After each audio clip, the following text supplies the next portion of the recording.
This is Charlotte Talks. I'm Mike Collins. A casual glance at current events makes North Carolina look like the petri dish for environmental concerns. Coal ash would top the list, one supposes, as conversations continue over exactly what to do with the tons of waste that has resulted from a century of coal power generation and about just how dangerous it is. Then there is the Atlantic Coast Pipeline that energy companies want in order to deliver fracked natural gas to this region from West Virginia. Trouble is that pipeline would have to cross through national forests and even the Appalachian Trail, and late last year a federal court invalidated a permit allowing that $7 billion project to be built through what many consider sacred ground. It's just the latest delay, so now what? And when it comes to clean power generation, there's the question of solar rebates for installing solar panels. Are they available or not? This hour, we look into these and other environmental issues in North Carolina with three people who follow them closely. One is WFAE's environmental reporter David Boraks. He is in our studio along with Brandon Jones, the new Catawba Riverkeeper, who was appointed in November and who takes over from Sam Perkins. Welcome to you both. Good morning. Good morning. It's good to be here. Nice to have you. And with us from the studios of WUNC in Durham is Lisa Sorg, an environmental reporter for NC Policy Watch. Welcome back to the program. Thanks a lot. Good morning. Good morning. And if you'd like to join our conversation, you can email us at charlottetalks@wfae.org. Search for WFAE on Facebook. Get to us through Twitter at Charlotte Talks. You can even watch three of us on Facebook Live this morning. Brandon, I'm going to start with you because you were named, this was news to me yesterday. I didn't know that Sam was gone, but you were named the new Catawba Riverkeeper in November. Sam Perkins had been in that job since 2013, many times on this program. But for the past 15 months, you've been serving as the organization's director of technical programs, which has been described as kind of an understudy for the job you have now? Yes. Yeah, I pretty much covered anything that Sam couldn't get to. We divided up all of our issues in the basin, and then also is education outreach. So how do you see this job, Catawba Riverkeeper? I'd like to say that it's kind of like the Boraks and try and speak for the river as best I can. But there are a lot of issues, and we have limited resources, so oftentimes it's more like triage, and we just try and do the best we can to protect the river and the people that use it, which is all of us. And your background is? Grew up in Gastonia. Spent a good amount of time on Lake Wiley, then undergrad at Chapel Hill, and then grad school at UNC Charlotte.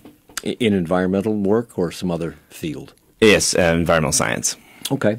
Well, welcome. We'll be talking about a lot of things that concern you then in this hour. Last January, the Atlantic Coast Pipeline was approved by state regulators, but by year's end, it hit another of several snags along the way. So, David, remind people what this pipeline is supposed to do and why it has become so controversial. Well, a group of energy companies led by Dominion Energy of Virginia, with partners including Duke Energy and the Southern Company of Atlanta, are spending about $7 billion to build this 600-mile pipeline, which will go from West Virginia through Virginia to eastern North Carolina. Up there in West Virginia are fracking wells that are pulling gas up out of the ground, and they want to get that gas to the markets here in Virginia and North Carolina. The markets being primarily energy utilities that are going to use it in their to generate electricity, and also to private companies that use it for the same purpose, for powering their equipment and that sort of thing. So it's a pipeline. Natural gas has been with us for centuries. Why the controversy? A couple of reasons. One is that there's a strong voice out there among environmentalists and some citizens that we should really go all the way on clean energy, and they would like to see us use wind and solar energy instead of gas to power our electric plants. The other concerns about it right now are that it does go across the environment. It goes through the Appalachian Mountains, through national forests right now, and it goes, they're taking, people's land to go across that, and people are really concerned about what it's going to do to the environment. And the permits that have to be issued by the federal government to let this happen are what's at issue right now. So, Lisa, this thing is scheduled to go through 8 counties, through 300 waterways in North Carolina, through the most intact conservation landscape in the southeast. Aside from the fact that they would be disturbing that landscape as they built the pipeline, Are there concerns about what the pipeline contains, about how it might leak, or is it strictly this is going through virgin territory, so to speak? Right. Well, one of the main concerns is that pipelines leak methane, and methane is an incredibly potent greenhouse gas, even more so than carbon dioxide. It's 87 times more potent than carbon dioxide. Right. And so if you're thinking about climate change, and we have, 12 years to really get that under control, having something that leaks methane into the atmosphere is very problematic. And so you have waterways, you have air emissions, you have environmental justice concerns. So even though eastern North Carolina may not have some of the issues that the terrain issues, for example, in Virginia, there are very, very serious questions about this. And also people are worried about safety. There was just a natural gas pipeline explosion in Ohio. So they're rightfully so. They have many environmental and public safety concerns. Just to add one more thing, you mentioned methane, Lisa. Another place that's an issue is right at the well source. There are those who are pointing to the way that this gas is brought up from the underground and saying that there's big leaks there, and that's an issue that they say is not really being considered in the equation. Well, I was going to ask about that. If you stop the pipeline, they've already fracked. So where is this gas going at the moment? Is it just seeping out of the ground? Are they burning it off at the source? Where is that methane going right now, as we speak? It's leaking into the atmosphere. Okay. So wouldn't it be better to pump it into a pipeline and use it to generate electric power, or to cook with, because that's where it goes to. It goes to our gas stoves. What we're talking about is not the main stream of gas that they're putting in the pipeline, but stuff that leaks out as part of the process that is not under control. Right. But nonetheless, they're concerned about this pipeline leaking. How often do pipelines like that leak? They leak often. I mean, that's kind of their nature. I mean, it's not necessarily, off-gassing enormous amounts, but, it's enough. I mean, I would say that by their nature, they leak just like, your house isn't completely airtight. So any amount of methane is incredibly potent, and you don't want it in the air. And I would like to add that I've been to where they've already done some clear cutting in Northampton County and Cumberland County for the pipeline, and it is unfortunately incredibly depressing to see what the environmental damage has been, the clear cutting of the trees. How much clear cutting do they have to do? The pipeline is a pipe. And how big is the pipe? It depends on where it comes in, but it could be as large as 36 inches in diameter. Okay, so how much? So they also have a 50 to 100-foot easement and right-of-way. Okay. There's a lot of disturbance of the ground, and they have to take the trees out, and then they have to maintain that with herbicides to keep the vegetation from growing down into the pipeline. So it's an enormous undertaking. Don't they also have to do the clear cutting for high-tension power lines? Yes, Isn't there a drawback for any kind of energy production? There are. It's a big equation. What are the advantages and disadvantages of each? And right now, the energy companies like Duke Energy are making the argument that natural gas is cleaner than coal, and that certainly is true when you look at the emissions from it at the power plant. But the environmental groups are saying, well, let's look at all the other factors here, including these methane emissions at the source of the gas and all the other pieces to it. It still comes out on balance that this is a cleaner way to generate energy. And the Southern Environmental Law Center, which has been fighting all this all along, last year cited risks to water quality. Why? You're the Catawba Riverkeeper, and maybe this is not exactly your area of expertise because the pipeline's not going through the Catawba, but what water quality issues might there be? Just from construction? There's obviously some issues when you're constructing a pipeline. So we're talking about a 100 to 200 foot easement, part of it going through National Forest, the Appalachian Trail, things like that. So as they clear cut those areas, you have runoff and herbicides are sprayed down. Additionally, when you're actually fracking the gas up, you're going to have this hydraulic byproduct. And depending on which state and where you're at, there's different ways to store that. Sometimes it does leak into the water table. Sometimes it does spill off into streams and is discharged. This construction runoff, which is, it happens any time you disturb the environment, I suppose, that's only temporary, isn't it? Or would that continue for years to come? Let me jump in here and say that whenever you clear cut an area that's now forest, right, you're creating an environmental issue with runoff. And, I've written about this in other situations, including deforestation in North Carolina that's related to the wood pellet industry, which is another energy-related topic that we've talked about. But anyway, anytime you cut down a large swath of forest, you're changing the way that water drains, and you're changing the natural protections that are there from runoff. So we have the concerns about methane seepage at the well source in West Virginia. We have concerns about environmental damage to the areas through which this pipeline would have to run, and the construction process and clear cutting and herbicides and all that running off into water, which causes water problems. And then we have the concerns, I'm told, by environmentalists that allowing natural gas to be increased as a producer of electricity simply delays moving to cleaner forms of energy like wind and solar. How big a concern is that in all of this and in the delays that have already taken place? Lisa. Well, I think that, for example, when you have a $7 billion project and let's just say that it's built, you've locked yourself into an enormous investment for probably 40 years. So if you could take $7 billion, and this is being reductionist, but let's just say you could take that and put it toward battery storage or better wind turbines or some other kind of advanced solar technology, then you are misplacing, in my opinion, the resources that could be used for cleaner energy. So one of the other things that is worth noting is that the explosion of these, not literal explosion, but the proliferation of these pipelines is because they get a 14% rate of return. That was established by FERC many years ago. And so there's an incentive to build these pipelines rather than to go clean. We don't really have a good, solid national energy policy. We haven't had one for years. But as Lisa says, it's decisions like that that kind of guide the energy companies in one direction.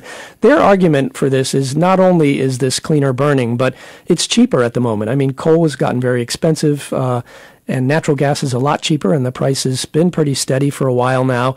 And that helps to keep energy prices low, which is another goal of the energy companies and energy regulators. But doesn't solar and wind keep energy prices low, given the fact that solar and wind are free at the source? I mean, the argument about the cost of solar, I mean, at this point, the equipment that you need to run solar is pretty inexpensive. The capital investment is a big solar farm could be roughly about the investment of a gas plant, for example. Okay. And so the cost of the sunlight obviously is free, or the wind, or whatever it is. So I think in that respect it could be. And that's what the environmental groups are trying to persuade the energy companies of. But they make another argument, which is that the gas plants that we're talking about generating electricity, they're being used to generate the electricity that we need consistently every day. That's called the base load. Right. And what the energy companies say is that, the wind and sun are not consistent. And so we need sources that are there all the time. Now, there are technologies out there like battery storage, which Lisa just mentioned, which could help to alleviate some of that. But we're not all the way there yet. I was going to say, gas is here, but battery storage, solar power, wind power, isn't that still in the developmental stage? And if you buy a big battery to store things, by next year, won't it be obsolete?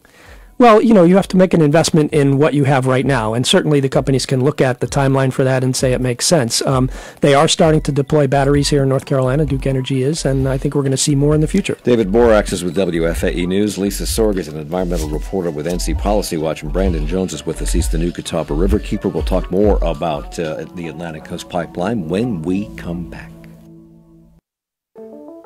Support for Charlotte Talks comes from WFAE members and Catawba College Salisbury, where 96% of graduates leave college either with a job or with acceptance into graduate school. Catawba College, whose mission is to transform, inspire, and help students belong. Catawba.edu. As you all know, we have just come out of a partial government shutdown, partial because some parts of the government remained open, including the national parks, but during the longest shutdown in history, those parks experienced vandalism, trash piled up, trees were cut down by visitors, and 7 people died in those parks. As the government reopens and parks return to 100% staffing, we look at the state of North Carolina's national parks tomorrow on this program at 9.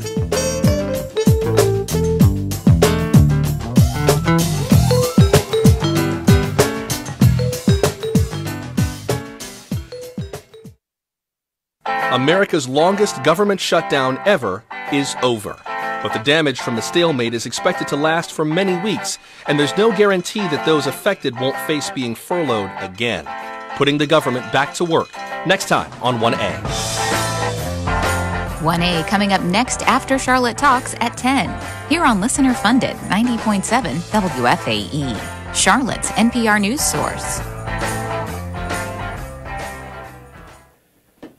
It's Charlotte Talks on Listener Funded, 90.7 WFAE and 90.3 WFHE. I'm Mike Collins. We're talking about several environmental issues, and we're starting with the Atlantic Coast Pipeline, which was given a permit and approved by state legislatures and the state legislature in a bipartisan manner last year because the Cooper administration signed off on it, as did the Republican-controlled legislature. But now things have slowed down, and there are machinations going on in the courts. In fact, there has been a string of victories by opponents taking place in the courts, the latest of which came in December when the federal court invalidated the permit. That stopped everything. Does that invalidate the permit in perpetuity? Is there a workaround for this that the three utilities are trying to come up with? Where does that stand, David? Well, we're talking about a series of permits, and really there's two right now that are at issue. One is from the Forest Service, and the other is from the Fish and Wildlife Service. And the Fish and Wildlife Service permit really seems to be the one that's the big holdup at the minute. But both of those either are on appeal now by the company, or they plan to appeal. And what these do is they put a roadblock up right now, and they need to be renegotiated or reworked out to a point that the court will approve. This is one court that's doing this. It's the Fourth Circuit Court of Appeals in Richmond, and these are cases that have made their way through the federal courts. And, we're waiting to see if there's any kind of a workaround that they can come up with that will satisfy the courts on this. And it's not really clear if there is one. So there have been several rulings over the last several months, and taken together, experts say that these federal court rulings suggest a permitting and approval process that was hasty and possibly misguided. That's a quote. And a lawyer for the Southern Environmental Law Center characterizes actions by those building the pipeline as, quote, arrogant and counting on bullying state agencies to get it through. Any evidence of that, Lisa? Well, bullying is strong, but I think that the person from the Southern Environmental Law Center probably has evidence to back that up. I think that there was a lot of pressure on that we know now from on the governor's side to get this through. Just in terms of the federal process, they had this incredibly protracted environmental impact statement and public comment period, but after many revisions, that document, the environmental impact statement, still had multiple questions, and it felt to me, I read it, and there were a lot of gaps, and I think we're now seeing the result of a really poor environmental impact statement that was issued by FERC, and now that's what we're living with. And so I think the SELC is right in that there was an enormous amount of pressure. These are very, very powerful energy companies. They put pressure on the executive branch. They put pressure on the legislative branch, and I'm sure they put pressure on FERC to just get it done. How long will this current ruling, the one that's stopped all forward progress, how long is this likely to stop it? It stops it in perpetuity until the utilities can win a court case? So there's two things that can happen. One is they could try and figure out a new permit that satisfies the court. The other is that they're appealing it. They're saying the court got it wrong when they put a hold on the Fish and Wildlife permit. And so the first thing that will really happen will be it will go through this appeal process. And there will be also an appeal on the forestry permit as well. So again, these three utilities are Duke Energy and its subsidiary Piedmont Natural Gas, the Southern Company of Georgia, and Dominion Energy of Virginia, which also operates in North Carolina. And they appear to be the leader here, if I'm not mistaken. They say that there will be painful consequences for this delay. And they point to 4,500 construction workers on the project who will be idled and increase costs to build the project as delays push it, the completion date further out. If this project is completed, who will pay for these additional costs? Ratepayers or stockholders? It's a good question. Well, go ahead, Lisa. I was just going to say, I think, there will be some, it depends on the Utilities Commission here in North Carolina who will have to bear the larger burden, but the ratepayers will be on the hook for at least some of it. That's for sure. Okay. Natural gas projects are facing challenges not just here but nationwide by those who want to keep the gas in the ground. But this is not only a cleaner fuel than coal, it's considered to be this so-called bridge fuel to get us from coal to cleaner forms and more sustainable forms of energy. Once those other forms can produce the kind of power that we need as demand increases. But will solar or wind ever be able to accomplish that? Ever? Because the sun doesn't always shine, the wind doesn't always blow. Won't we always need nuclear or water or natural gas or coal to generate electricity? I think we will need some kind of a base load, as Duke Energy says. I mean, that's looking at our system as it is currently configured. We have a centralized energy system where everything is produced in one place, whether it be a coal-fired power plant, a nuclear plant, or a large solar farm. It's all done in one place and distributed out to people who need it and companies that need it. You know, there's another kind of an energy system you could have, which would be a more localized one or community-based one, where it wouldn't depend on these big projects. But wouldn't that have to be solar or wind, those projects? Because you can't put natural gas or coal-fired power plants or nuclear power plants every 20 miles. That's right. It would be more. It would be renewable energy, and presumably you would have battery storage attached to that, and you would be able to answer some of those questions about what happens when the sun's not shining. Where's the technology for that right now? The technology exists. The cost of the technology is still coming down, but it's getting closer to what you might consider to be something part of a modern energy system. I think right now, you know, going back to my discussion about the model, a large energy company that produces centrally has to work on keeping its costs down. And, you know, in a different scenario like I'm talking about where it's localized, it just all that breaks down because they have money that they've invested over the years in all of these older plants, and they've gotten permission from regulators to charge us to pay for that. If people start dropping off the energy grid and doing it locally, who pays for that? And Virginia and North Carolina residents are living in an area that's growing rapidly, and therefore demand, it would seem, for electricity is growing rapidly as well. But the Virginia State Corporation Commission has already rejected Dominion Energy's estimate of future demand for gas, saying it was inflated. What is the need right now, here in North Carolina, for instance? Well, Do we know? Figures that I've seen have the expansion that is being alleged a bit overblown, that it's more flat, especially one thing we haven't talked about is energy efficiency. Okay. And that also reduces the demand. When you have more energy efficient appliances or you can weatherize homes, that may sound like a small thing, but it adds up. Mm-hmm. And so I think it's not something that is isolated where it will just be solar, just be wind, just be energy efficiency. But together, I think that the demand for electricity could be met. I mean, it is going to take a real investment, but like I said earlier, $7 billion would go a long way to developing battery storage to meet those needs. And the other thing we didn't talk about is that tying in to the pipeline, if you're an industry, that tie-in cost is millions of dollars. So this isn't just like you plug in and you have gas. There is a serious capital cost for the companies that want to hook into this line. And who would those companies be, aside from Dominion Resources or Dominion Energy and Duke Power?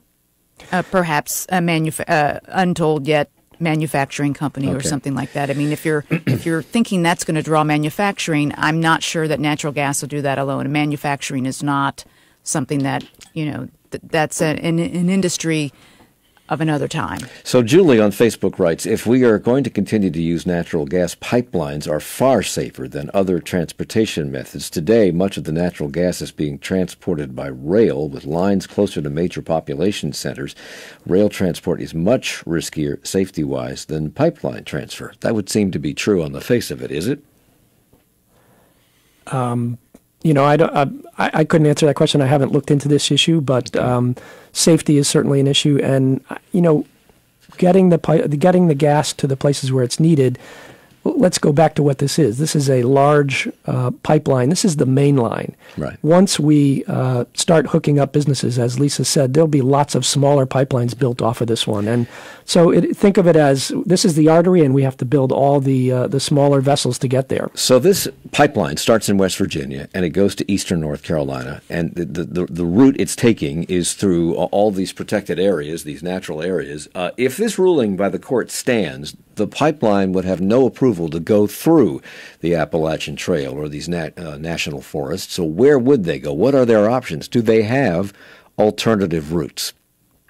So I've talked to the company Dominion about this, and they don't really answer the question right away. I mean, other than, going around it would be thousands of miles and billions more dollars. So they're going to appeal this, as you've already said.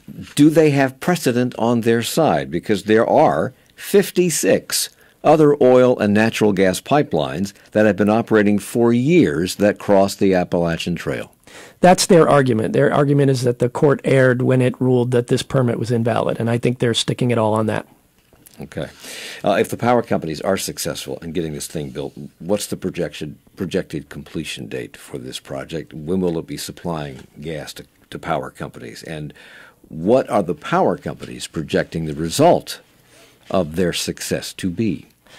They're looking at this. This is a business that's been set up to try and supply gas, and I think the original completion date was 2020, and they're warning that if these permits are not approved in a short term here, that will push back the start date for this. Dominion Energy has already put out a statement saying it will reduce its earnings, its profits, looking forward, because it won't be starting as quickly as expected. Duke Energy hasn't put out any numbers about it, but they're promising us that when they announce their earnings in February, they will talk about the impact of these delays. I think bottom line is the companies still believe that this will get built, and their projections are all going to be based on that. And it may be some optimism on their part. The court battle here could be longer than they expect.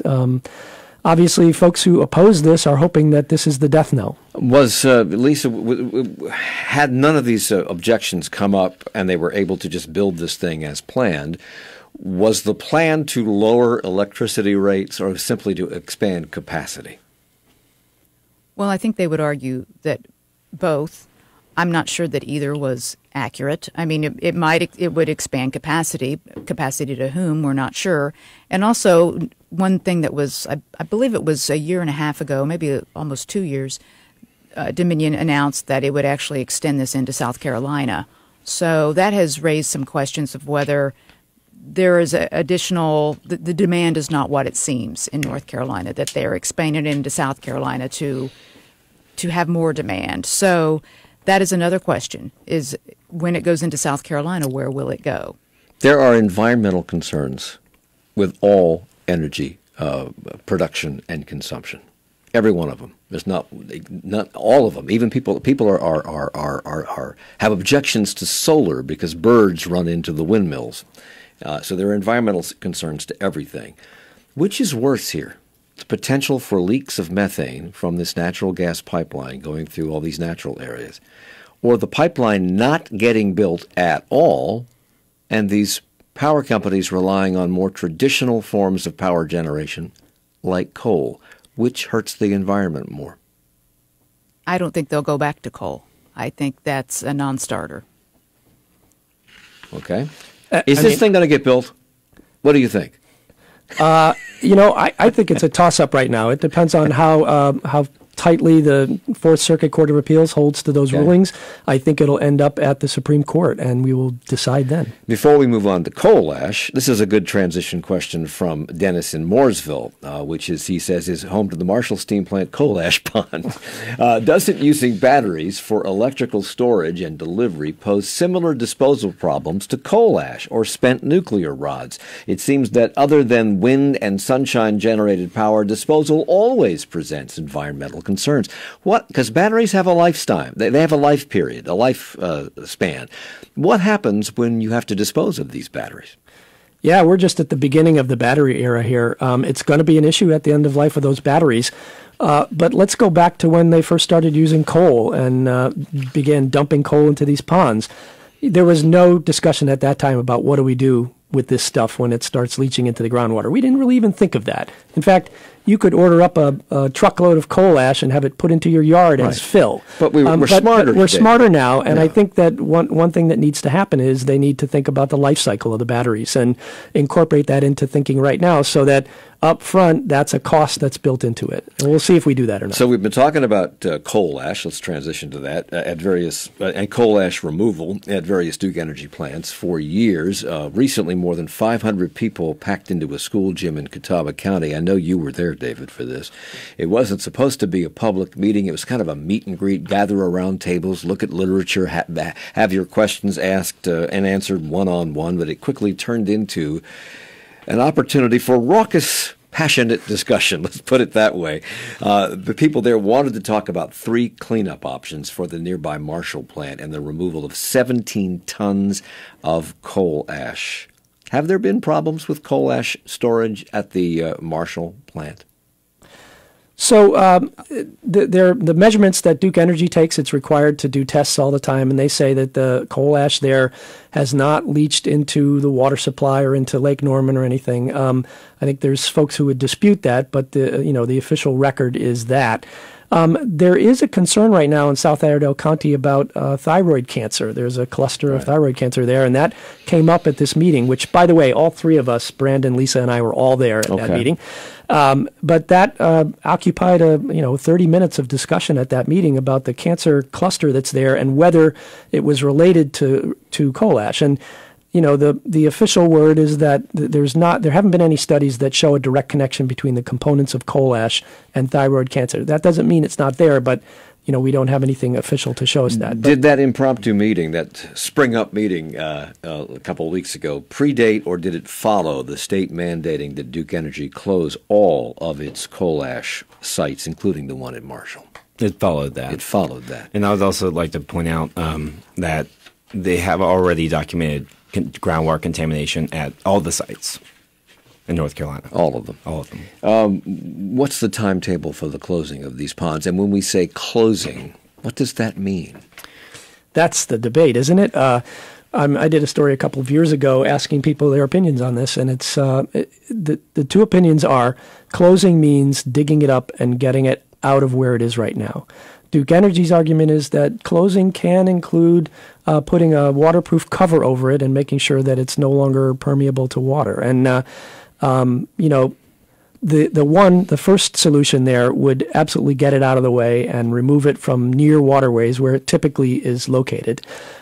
Duke's solution doesn't answer the question about what about the coal ash that's already there, which may be seeping the components into the groundwater there. Groundwater is everywhere. So if you move this stuff someplace else, and even if you put it into a lined ditch, does that completely prevent seepage into groundwater? Very quickly, Brandon. That is the best available technology we have right now. Okay, we're going to come back and talk about alternatives to moving this stuff, to getting rid of it, and the meaning of capping it versus moving it, and what that would mean to water quality. And when we come back, we're here with David Boraks, Brandon Jones, and Lisa Sorg. It's Charlotte Talks on WFAE. Support for Charlotte Talks comes from WFAE members of the Charlotte Symphony, presenting Pink Martini, part big band, part classical ensemble, performing a blend of covers and multilingual original songs. February 1st and 2nd at Belk Theater. Info at charlottesymphony.org. Coming up in 20 minutes at 10 o'clock on 1A, President Trump ventured into the Rose Garden on Friday to announce the partial government shutdown was over until February 15th. With federal workers headed back to the job today and clocks ticking in Congress, what can we expect ahead of the February 15th deadline? What will the lasting effects of the shutdown be?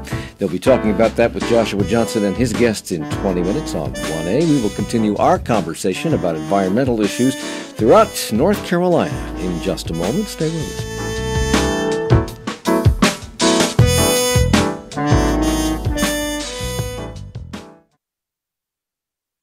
Celebrate WFAE, the season of love, and all things chocolate. Friday, February 15th at the Charlotte Museum of History. Enjoy chocolates, chocolate desserts, and other chocolate-inspired items from area chocolatiers, bakeries, wineries, and others. proceeds from this decadent event will benefit WFAE. Tickets and information at WFAE.org.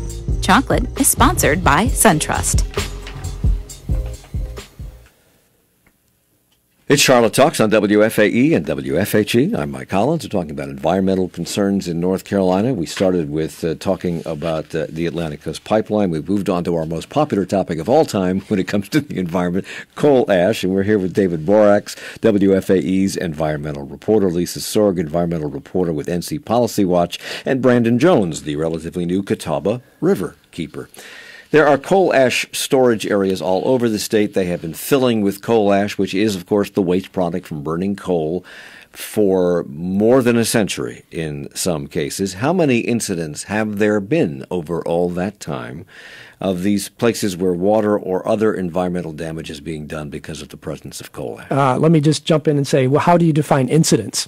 In North Carolina, everybody may have heard about the Dan River accident a few years back where coal ash from a pond there started leaking into the Dan River, and that's the largest accident that we've had in North Carolina. That some people would say that's it. We've had one major incident like that. But if you count the hundreds and thousands of small leaks from these coal ash ponds over the years, I don't even know how many there are. So explain, Lisa, to me why it is that the federal government insists, or not, maybe insists is too strong a word. They have never classified coal ash as a toxic substance, and yet it has heavy metals in it that are toxic. Why isn't this considered a toxic substance by the federal government?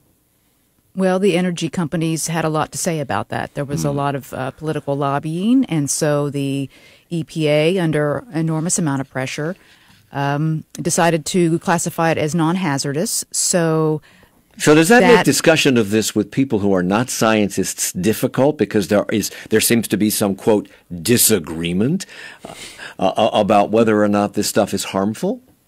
Right. Well, if you talk to Duke Energy, you will hear them talk about how this is non-hazardous and use that as a talking point.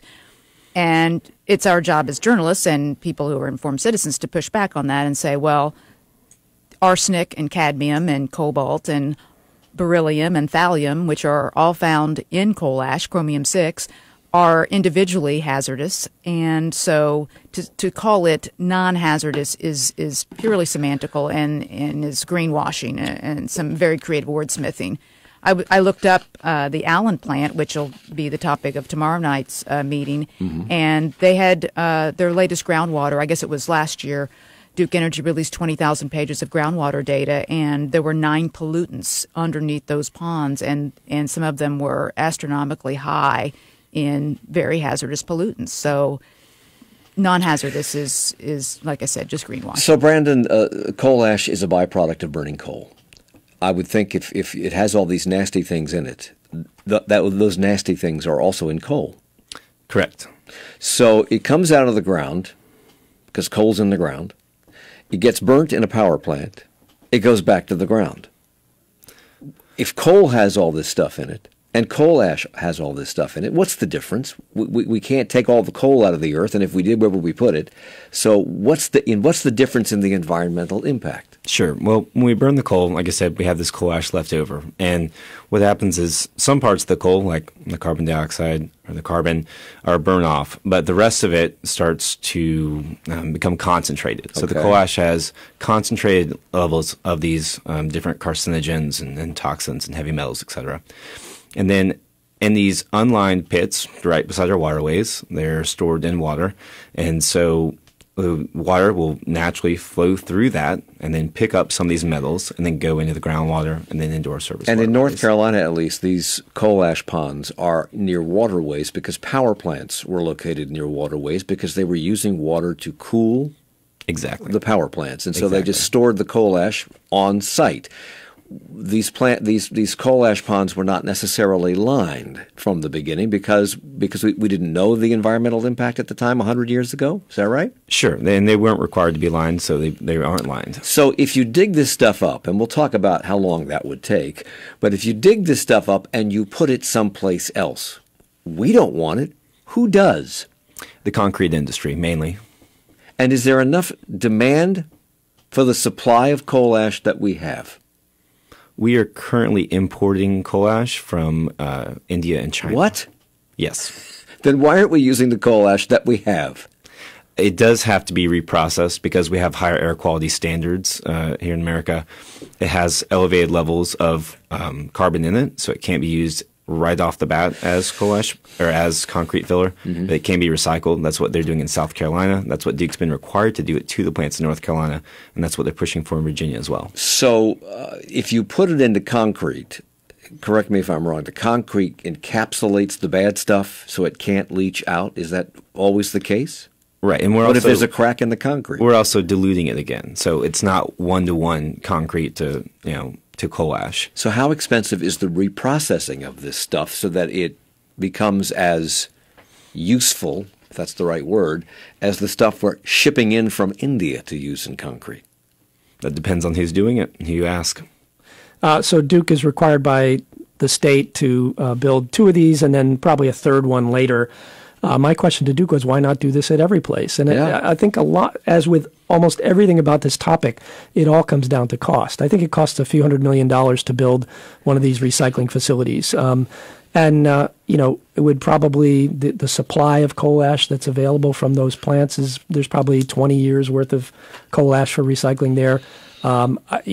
Why not send some coal ash from other locations to these? Well, then you have that issue of trucking it or sending it by train to these recycling facilities.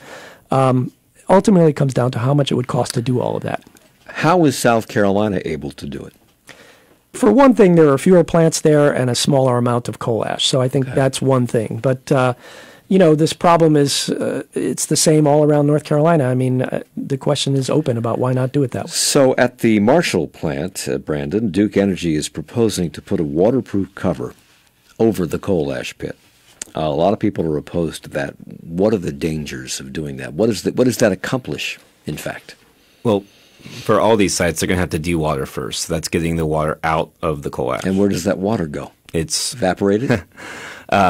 It will be treated according to Duke's NPDES permit, which is their pollution discharge elimination system permit, and then discharged into the lake. Now, unfortunately, for some of their permits, they don't have a cap on how much arsenic, for example, they're allowed to discharge. So we'll be pushing for them to monitor that carefully. But once the water has been discharged, then they will move it and then cap it in place. And Duke is saying that they're just basically going to put a liner over the top of it and then leave it.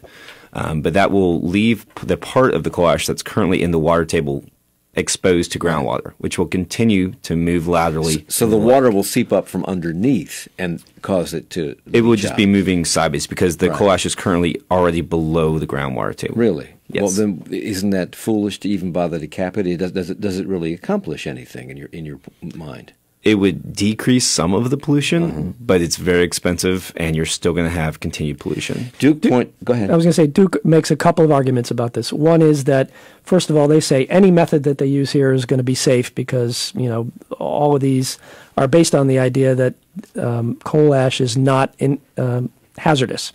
But they also think that leaving it in place is not going to be the worst thing because they don't think that the groundwater is moving in directions that other people think it is. So if you look at the wells around it, they have these charts with arrows on them, and the arrows all point to flows that go away from community wells and people's wells. What's your take on that? Does groundwater move? Because it seems to me that when we were at the height of the drought several years ago, people were saying about all of our groundwater is going away. Well, obviously we've had a lot of moisture in the last couple of years.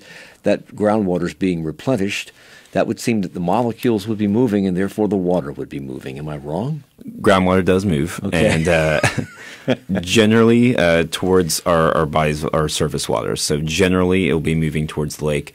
With these coal ash ponds, that Allen one, for example, is about 80 feet above the lake. And so when you have this elevated pressure, that water was moving out in all directions, back towards local wells. And we see that in many cases. So a lot of people want this stuff removed. And Duke points out that it would take 15 years and $200 million to remove the water at the storage pits at Marshall and then place the protected cap over it. But it would take 32 years of dump trucks working 24/7 to remove completely the 16.8 million tons of ash from Marshall at a cost of $1 billion. Where would they take that material if that's that's the route they choose to take? Where would you suggest they put that stuff? In a lined landfill on site. So they have room on the property, and this is part of their proposal, to build a proper lined landfill. What do they line it with? I believe it's about a 6 or 9 millimeter thick plastic piece. It's the same thing we use for our industrial landfills. And then below that, you've got how thick clay. How thick is that in English? Let's see, what would that be? About thicker than a trash bag? Yes. Okay. Yes, significantly. All right, like a piece of leather? Probably thicker than that, because they're also going to have compacted clay beneath that, and they're also going to have monitoring wells all around it. Is this the kind of plastic that does not deteriorate over time? All plastics have a lifespan. Yes, but this and then what happens? Unfortunately, and I don't know what the lifespan, probably at least 100 years, they're going to have to deal with that. Why wouldn't they encapsulate it in the concrete that they make from the coal ash? That's a great question. We would like them to do that. Oh, you would? Yes. Yes, that was the preferred method, is to put this into concrete or other beneficial reuse like that. If in the best of all possible worlds you'd like to see all this removed, it would take, by their estimate, 17 extra years to do this. In those 17 extra years, is it worth the potential for environmental damage to take that route? We already have environmental damage. It's currently seeping into the groundwater and contaminating the groundwater, and that's documented. This is Duke's forecast, and it has currently not been vetted by any outside departments, including our own Department of Environmental Quality. And so, perhaps the numbers are inflated, perhaps they're not. But a third party should be looking at this and doing their own assessment. So that's just one plant. That's just the Marshall plant. And last year, David, we talked about the fact that tons of coal ash is being taken every day from the Riverbend steam station in Gaston County to be recycled. Where and does that continue? Actually, the Riverbend plant is being excavated. It was one of 4 around the state that the state legislature wrote into the law that should be required to be excavated. And that is being taken to a new landfill that's being built. It's not being recycled. It's being taken to a new lined landfill in an old brick mine up in Chatham County, which is in central North Carolina. Interestingly enough, the folks around that landfill don't want it there either, but nonetheless, it's happening. And I think there are 3 different plants are sending their coal ash there, and that will be buried. And actually, the story about the Riverbend plant is that they are done over there right now, and they're landscaping it so that you can't even tell it was there anymore. But now the problem is transferred to this Brookhaven mine. And when you were reporting on the unscheduled town hall meeting at Catawba County, a mention was made, and I think it's been made by Brandon this morning, of this unexplained spike in thyroid cancer cases in South Iredell County. Do people believe that comes from the coal ash? Is there any way to prove that? So people are raising that question. The citizens are raising that question. Local elected officials are looking into it. As I said, the experts say that there's not any established link, but it doesn't mean that there isn't one. But it is another one of those things that goes along with this issue. I don't know if my colleagues here have any thoughts on thyroid cancer linked to coal ash. There are tests going on right now. Heather Stapleton at Duke University is doing an exhaustive test of the inside of people's homes and ground or drinking water, and that study's ongoing. I think it's up to 50 enrollees now, and then Virginia Tech is going to come in and start testing private wells, because the folks on Lake Norman are on their own on private wells. They're not on a public water system. So I think within the next year, 18 months, we're going to start seeing some science come out of this. That doesn't mean it will prove causation or correlation, but at least we'll have a better grip on what's really in the environment. So there's a meeting tomorrow night, as you've mentioned, at 6 at Stewart W. Kramer High in Cramerton, hosted by the Department of Environmental Quality, about the Allen Steam Station. Already, Duke advised residents several years ago not to drink the water there, and then the state reversed that ruling, but Duke, I think, supplied them water anyway, which is a good indication that the groundwater has been, because people were using wells there, that the groundwater was contaminated. If it wasn't from the coal ash, they say it was from naturally occurring materials in the ground. Is that possible? It is possible, technically, because these are elements. They do occur naturally. The levels that we saw were much higher than what we'd expect to see in that area. Yeah. and Duke, out of goodwill, supplied them with water. What do you expect out of this meeting tomorrow night? So I think it'll probably go a lot like the Marshall meeting went, where the residents are turning up and demanding to be heard on this. As you mentioned at the beginning, the idea originally was we'd go around to stations, kind of like a science fair. I think that's Lisa's description there. It was kind of like a science fair, and you could ask questions. But I'm not sure if they're making plans to do it any differently here, but I expect there will be a lot of people who want to be heard. So we have a minute left, and I want to get to solar, because you reported recently, David, that 2,000 property owners applied for about 1,300 solar rebates in 2019.